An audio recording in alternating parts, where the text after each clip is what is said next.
dating has been around for years now, but it really evolved during the pandemic. There are a few trends that are predicted to rule the online dating scene this year. So here to share what you can expect is Winston Sih. Hey, Trace. It's always good to see you win. Talk to me a little bit about dating online. You've been doing it. How is it going? What's your experience been like? I've done it. I've been single, I've dated, I've been married, I'm separated. And so it's really interesting to see the evolution of online dating. And these apps have changed to where it serves so many different needs. And so, you know, we've been through a time in this world, and as we're going back to a more normal life, we're finding a lot more people on these dating apps. So now we're having to change the way we think when we're using these apps. Okay, interesting. So are we trying to be a little bit more open when it comes to the dating apps? Potentially open in multiple ways. And the first trend that I wanted to talk about is being open to what you are into. So we're putting aside just the physical part, just the looks, right? The really superficial part. And we are still superficial in many ways. Yes, we are. We know what we like, right? Yeah. But we also have to be mindful of what we might want from an emotional standpoint. So that emotional maturity, being open to you know, different age brackets maybe. Those are things that we want to be mindful of outside of just the physical part, and that plays into many of the apps. The next trend, less socializing. What's that all about? Less socializing. I don't know if you're like me, but I like to stay home a lot more than I used to, right? We've gotten used to being at home. So as part of that, we really need to protect our boundaries and what we're looking for. So we're maybe not spending as much time in restaurants and in bars, which means that we are spending more time on apps. So given the limited amount of time we have in our busy lives, we need to set up boundaries on what is me time and what is time for me to kind of be in my own space, and what is time that I'm spending getting to know other people. And because we have endless choice now, we need to protect what is sacred to ours. The other thing, Trace, is intimacy has changed. The definition of intimacy has changed.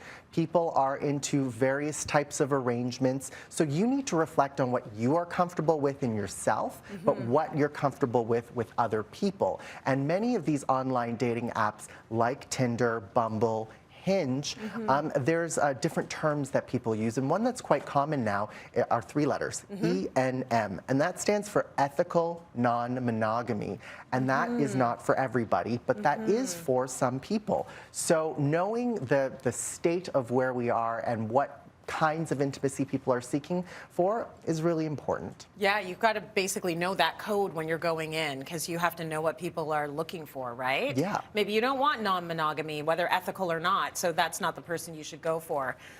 Let's talk about long-distance relationships. Where are they? Are they trending? Are they not happening? What's happening with them? They are happening more. And just like with trends in workplaces where we're spending more time working remotely, we're spending more time at home, in that same token, we are more likely to travel to see somebody. So it's actually not the worst idea to look outside of the bubble that we live in. It takes us out of our day-to-day lives. It opens us up to new experiences and new places.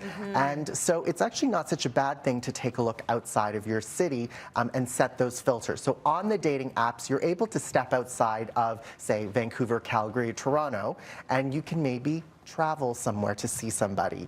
I have a good neighbor who is seeing somebody in Florida right now, and they do weekends and they travel up and down between Canada and the US. And that has worked quite well for them. And traditionally, my neighbor wouldn't have ever done that. But now she's okay with it, and they take turns seeing one another. And if you've got your own life, maybe you've got kids, the other person doesn't, maybe it just works that way forever. And there doesn't necessarily have to be a long-term plan that they're going to be in the same city. And so that's changed. And the most important thing is to have those conversations early on, so that you know what you are comfortable with when it comes to distance, when it comes to sex. Those things aren't taboo topics anymore. No, so people are coming right out and saying what they want sexually. First, do it on the first date. If it's not on the app and the conversations you're having within the app, have those conversations from the get-go so you're not wasting each other's time. And that person isn't going to be like, whoa, that's too much? They may, but they might, but it's happening more often. often. than later? Yeah, probably, if it's important to you, Absolutely. right?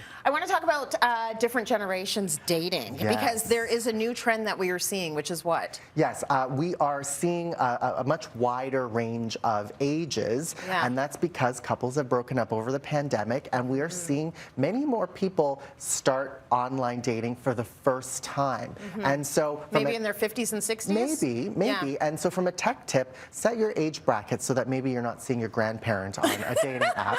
We don't want that, right? Just a little unsettling? A little unsettling. Would you date significantly older? I have, and I'm making the conscious decision to not. Didn't work out? You didn't like it? Okay, no. All right. I feel like, listen, I'm happily married, but let's pretend.